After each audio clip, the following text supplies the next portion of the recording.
I'm Jack Andonie. I'm now a retired OBGYN physician, practiced medicine for approximately 50 years, and just truly enjoyed the trips that I took with Christ the Healer. I'm Priscilla Andonie. I'm a registered nurse. I was very surprised by the poverty, although I had been told and I'd seen pictures of poverty. Just to be in it and to be around it and see how much the people did not have. Prior to going, we used to ask for donations of old clothing, different types of candy bars, pencils, pens, toys, and shoes, plenty of shoes. So that we used to take them so many suitcases that we really had to pay extra for the suitcases. The thing that I really concentrated on literally was medication. I took suitcases and suitcases full. Patients, giving them a prescription was an absolute waste of time. They didn't have the money to go buy the medications. I was very, very pleased with the physicians there in Grenada. They had very little modern equipment or instruments to work with, and I was always amazed at the amount of work they did with the minimal amount of resources that they had.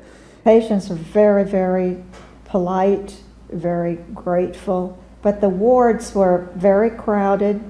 The beds were very sparse. All they had was a sheet, maybe some water by their bed.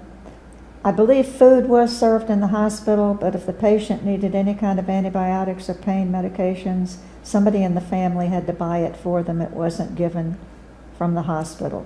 They like to hold on to you, not so much because they want something from you, but just because they're so much in need of having someone pay attention to them, to let them know that there are people who care. The women's clinic came into being, and there was a dedication for it. The bishop from New Orleans was there, the bishop from Nicaragua was there, and it's been extremely successful. When you're doing something like this, or at least in my case, I feel the presence of God so deeply within my own self and within all of these people. I could just see Christ in all of them. I knew how needy they were, and I knew that this was the face of Jesus. These people are Christ to us. And it gives us the opportunity to do something for Christ. The children are I just love it when we get off the bus and they all run up to us, and a lot of them remember our names. Priscilla, Priscilla, because they want us so bad, and we know that these children are so beautiful, and we have to take care of them. Somebody has to do something about the children. They have one room, and out on the porch, they have a little barbecue pit, and that's how they cook. Their water, they have to walk someplace to get water. There's no place to take a bath. They wash their clothes in a pot or go over to the place where the water's running and wash them there.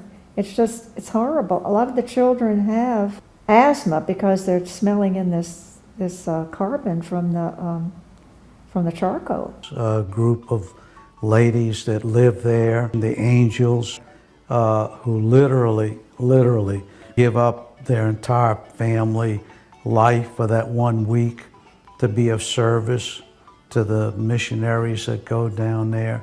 These angels are absolutely wonderful people. They're all ladies who do everything that they can to make us comfortable. They're the ones that make the arrangements at the hospitals for the clinics, bring us food at the clinics, and I can't say enough about how much I love and respect these ladies, the angels. I gained a lot more than what I gave by going there and being with the people and practicing medicine there.